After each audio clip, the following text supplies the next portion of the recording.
Buenas tardes, buenos días para todos, hermanos y hermanas. Una semana más entre ustedes con este programa, Una liturgia para la vida. Nos encontramos en la semana 13 de la segunda etapa del tiempo ordinario.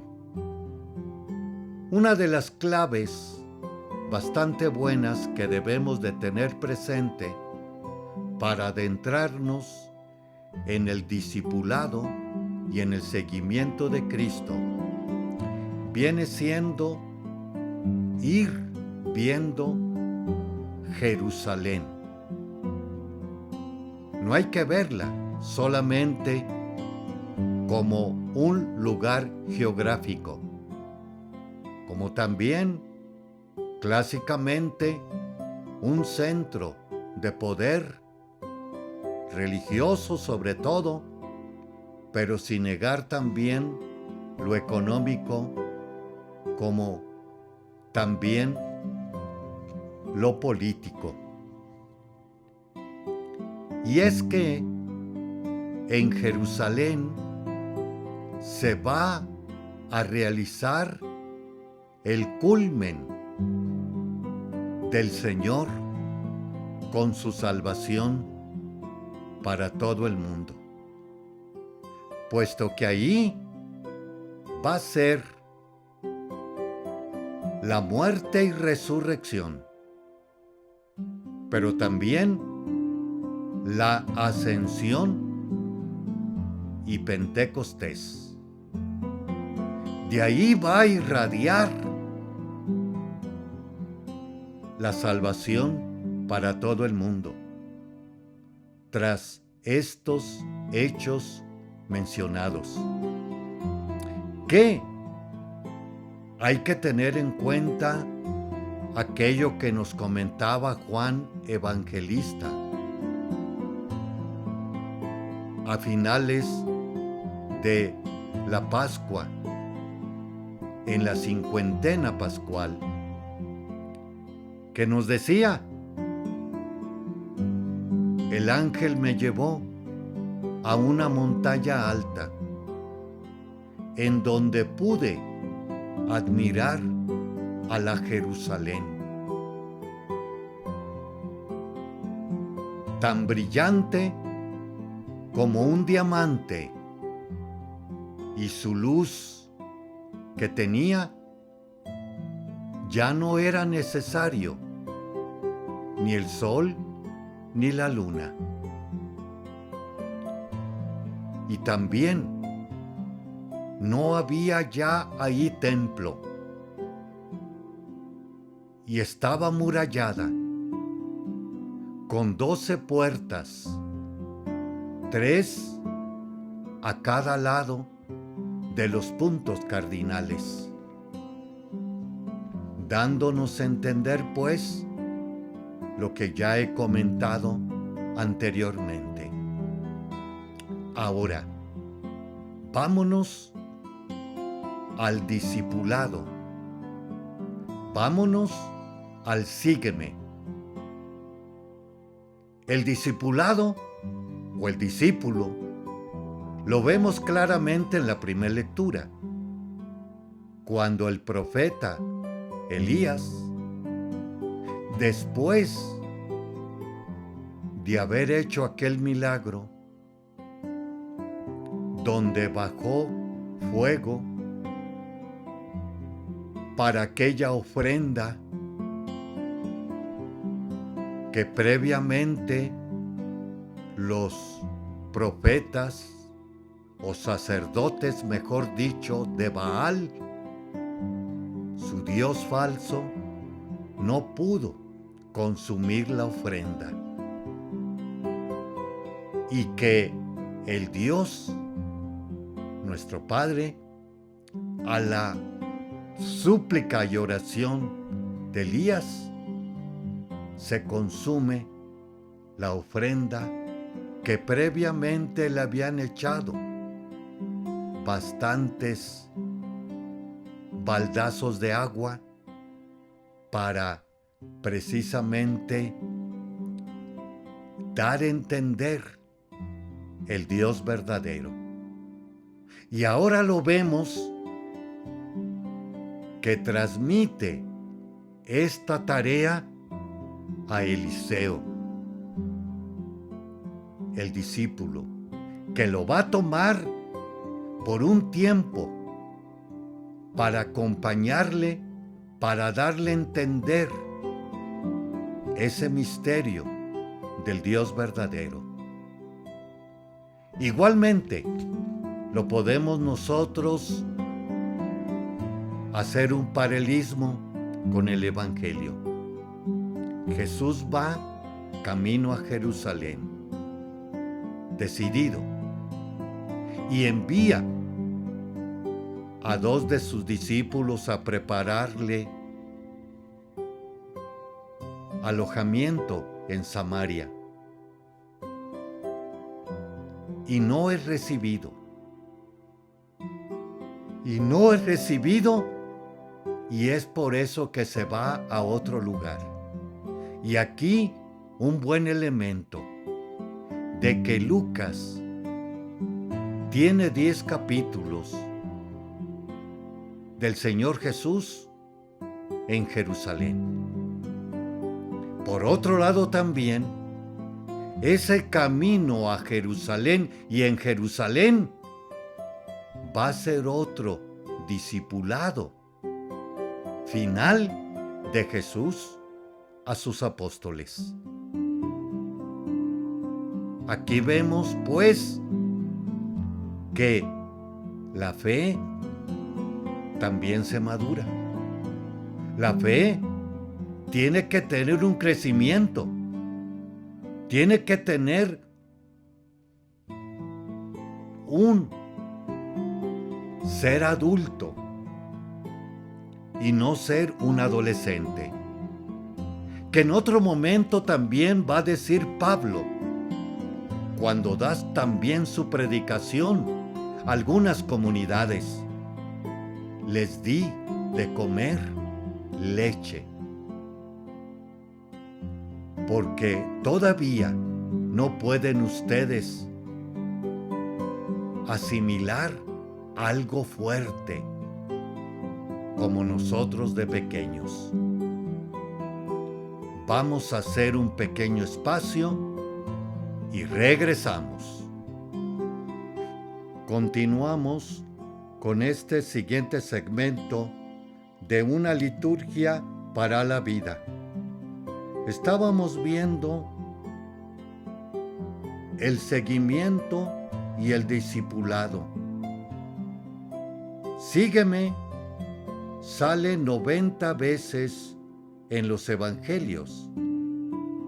Consecuentemente es una palabra más allá de una acción o una imitación, sino es asumir la vida misma del Señor, vida misma que también la podemos ver muy claramente en los santos y santas. Es también el seguimiento de Jesús una ruptura con la vida anterior. Recordemos de Pedro, ahora serás pescador de hombres. Eliseo, que estaba precisamente arando y deja todo, inclusive quema la yunta, los bueyes, para dar un banquete y poder así despedirse de ellos para el seguimiento o el discipulado bajo la protección precisamente de Elías. Ruptura de lo anterior. Pero esta ruptura se debe de entender, no alejarse, deshacerse, despreocuparse del mundo, sino más bien tomarlo desde otro punto de vista. Y ese otro punto de vista, el de Dios, el corazón, el oído de Dios, los ojos de Dios en nuestra vida. Recordemos el Evangelio de hoy. Lo reprende el Señor. ¿No quieres que hagamos llover fuego sobre estos?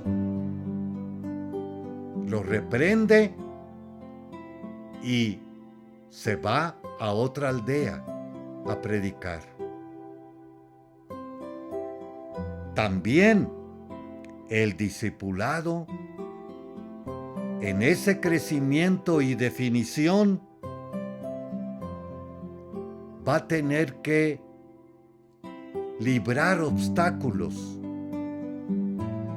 desde familiares, sociales, como también de su propia persona. Y deseo, recordemos en otro momento, el que quiere a su padre y a su madre más que a mí, no es digno de mí. Pues el que quiera salvar su vida, la perderá. Y el que la pierda por mí, la encontrará. Ideas bastante radicales e iluminadoras para este seguimiento del Señor. Y nos pone precisamente los 3 ejemplos en el Evangelio que ya conocemos. Le dice al primero: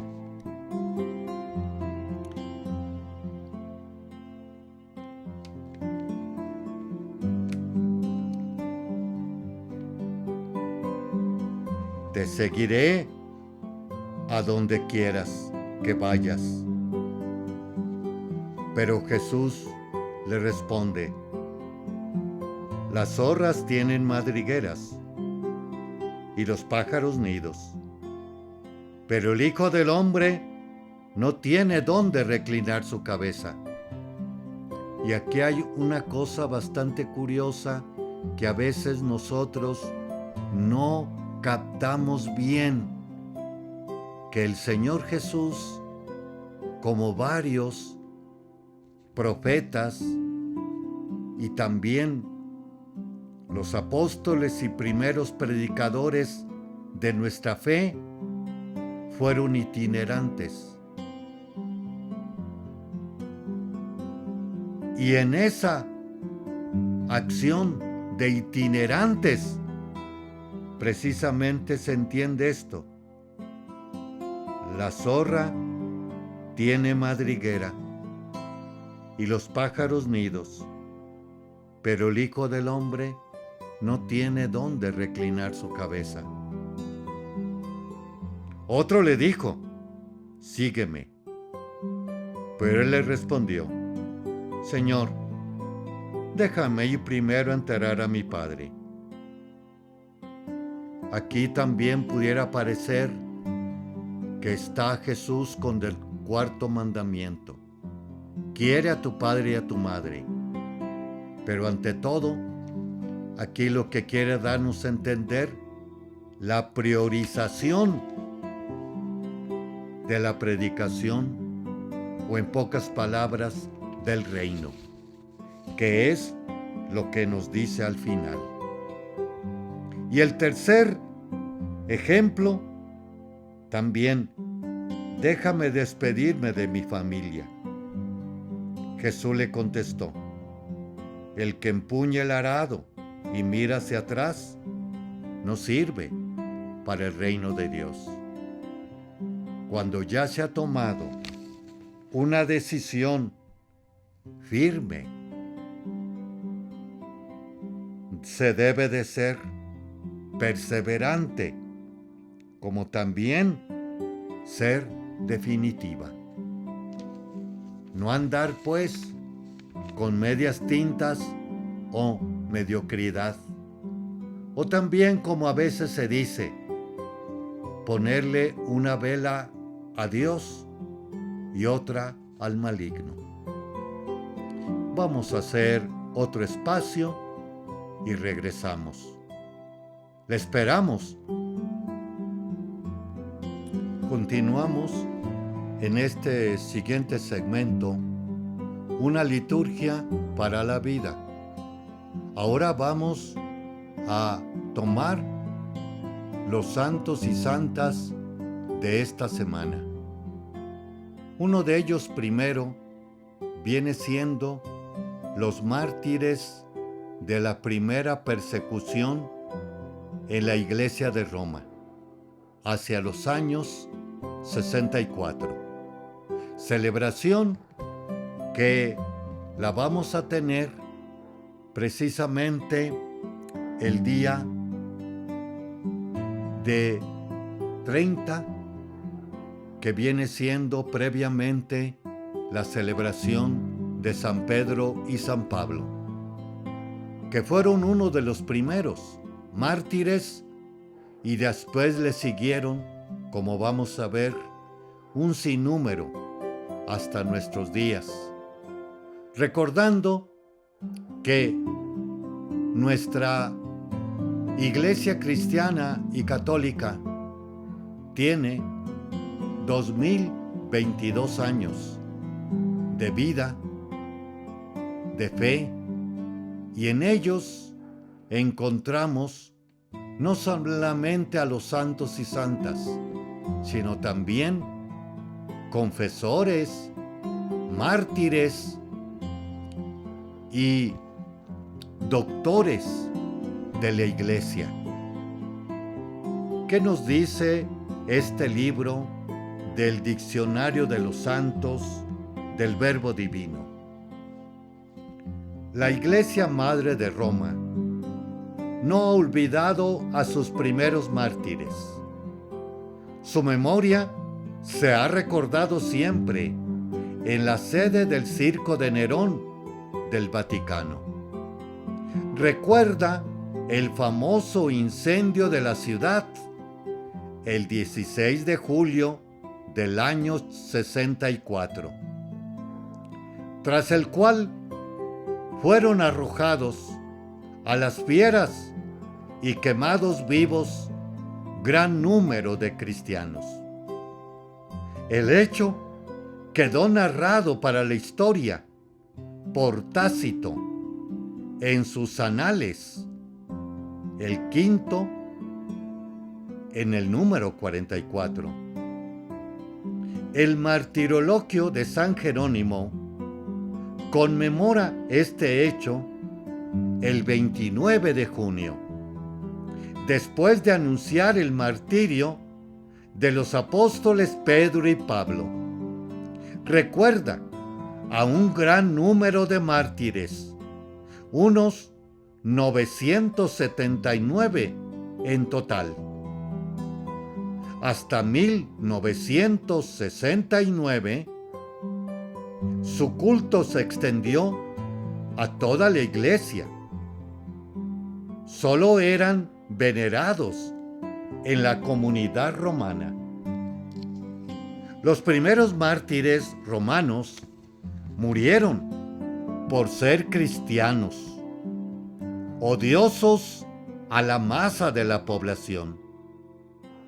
San Clemente Romano escribe en el año 96 y evoca el martirio de los santos Pedro y Pablo.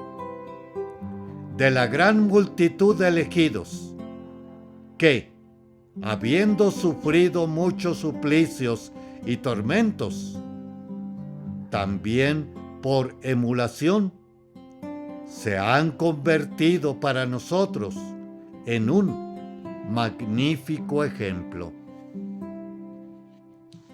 Pasemos ahora a Pedro, apóstol, hacia el año 64.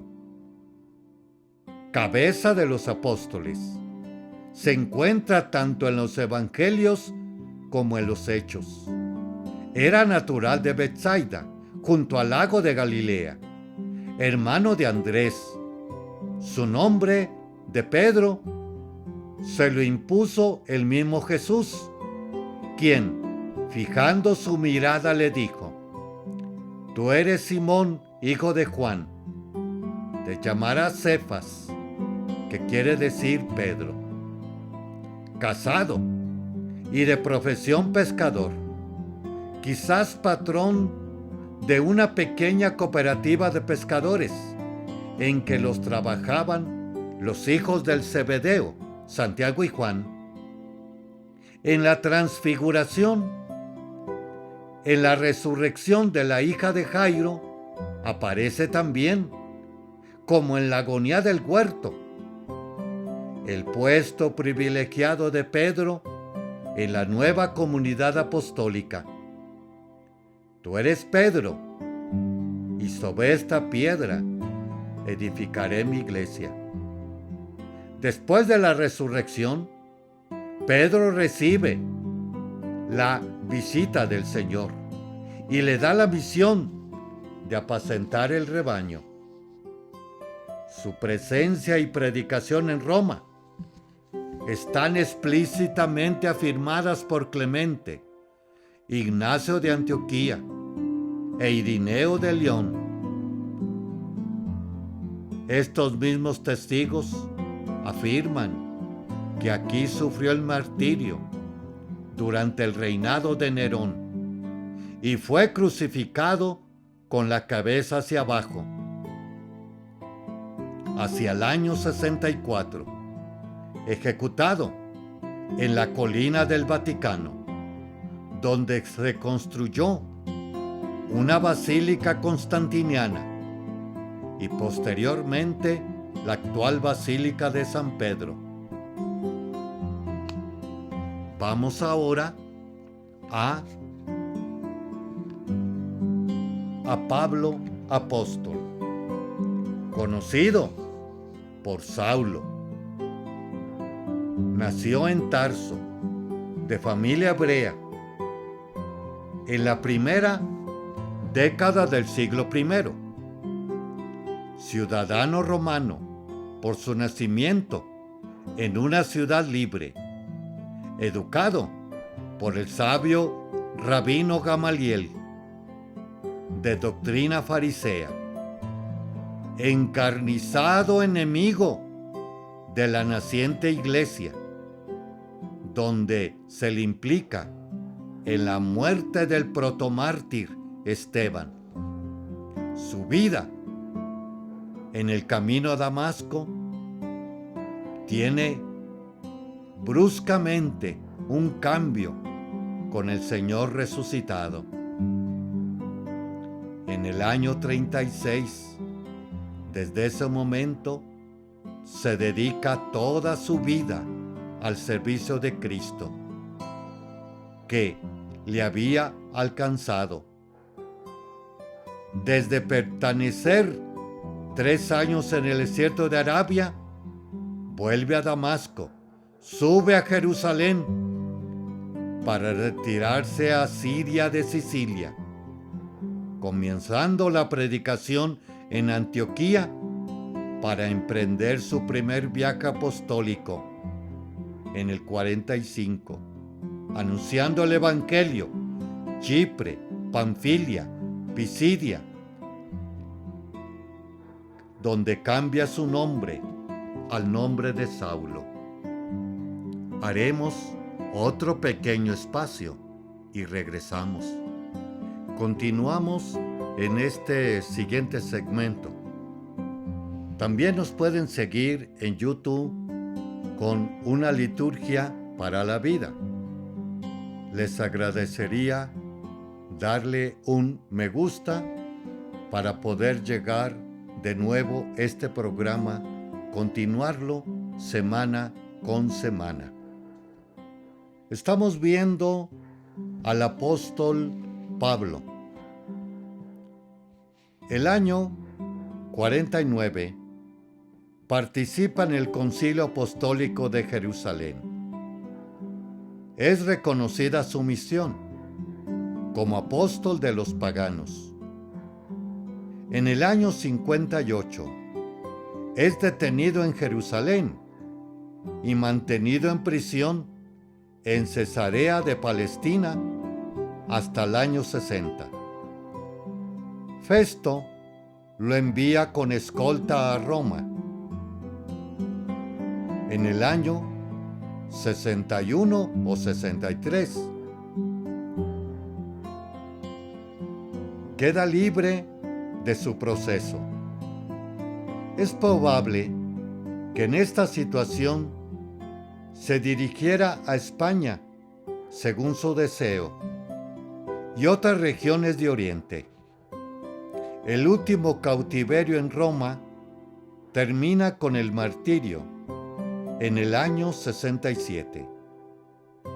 La figura y la actividad de San Pablo nos vienen transmitidas fundamentalmente por el libro de los Hechos de los Apóstoles, de lo que es el actor principal y sobre todo por las 14 cartas que se conservan y que forman una tercera parte de los libros canónicos del Nuevo Testamento.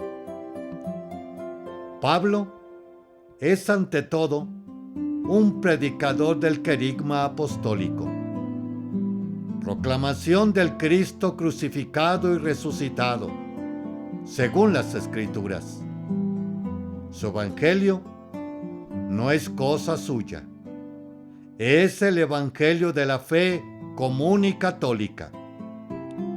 Reconocido como el apóstol por excelencia, su fiesta se celebra juntamente con el primado, Pedro, el 29 de junio. Ahora vamos a pasar a el libro de signos y símbolos que nos hemos quedado pendiente debido a que ha habido en estos últimos días o semanas varias celebraciones bastante importantes. Continuamos con la Comisión Diocesana de Liturgia. Tareas de una Comisión Diocesana de Liturgia. Bajo la dirección del obispo, la Comisión de Liturgia Diocesana debe estar al corriente de la situación de la acción pastoral litúrgica en la diócesis. Llevar a cabo con diligencia cuando la autoridad competente establece en materia de liturgia y tener presente los estudios y las actividades que se realizan en otras partes a este respecto. Sugerir y promover toda iniciativa de carácter práctico que pueda contribuir al progreso de la liturgia, especialmente para ayudar a los sacerdotes que ya trabajan en la viña del Señor. Sugerir, en casos particulares o también para toda la diócesis, las oportunas y progresivas etapas de la acción pastoral litúrgica. Cuidar que en la diócesis las iniciativas que tienden a promover la liturgia procedan de acuerdo con las otras asociaciones. Las siguientes tareas específicas para alcanzar este objetivo. Aprovechar el nuevo ordinario de la misa, para estudiar el directorio de la pastoral litúrgica, las Eucaristías y los sacramentos, formar equipos litúrgicos parroquiales, formar a ministros extraordinarios de la comunión, formar a los lectores y acólitos o monaguillos, formar a los animadores de canto como instrumentistas, preparar la Semana Santa y demás tiempos fuertes del año litúrgico. El Papa Juan Pablo II nos da también otras tareas. Toda la celebración litúrgica de cada sacramento tiene también un valor pedagógico. El lenguaje de los signos es el mejor vehículo para que el mensaje de Cristo penetre. Desde allí se proyecte al pueblo. Junto a nuestros hermanos indígenas, es necesario promover una inculturación de la liturgia, acogiendo con aprecio sus símbolos, ritos y expresiones religiosas compatibles con el claro sentido de la fe. Cuidar los signos y el lenguaje cultural que señala la presencia cristiana y permite introducir la originalidad del mensaje evangélico en el corazón de las culturas. Muchas gracias, hermanos y hermanas, por habernos dejado entrar en su corazón, casa y vida. Y espero que estos tips e ideas nos vayan precisamente llevando más plenamente a una participación activa, consciente y provechosa. Habló para ustedes el Padre Víctor Anguiano. Feliz tarde para todos y un fuerte abrazo.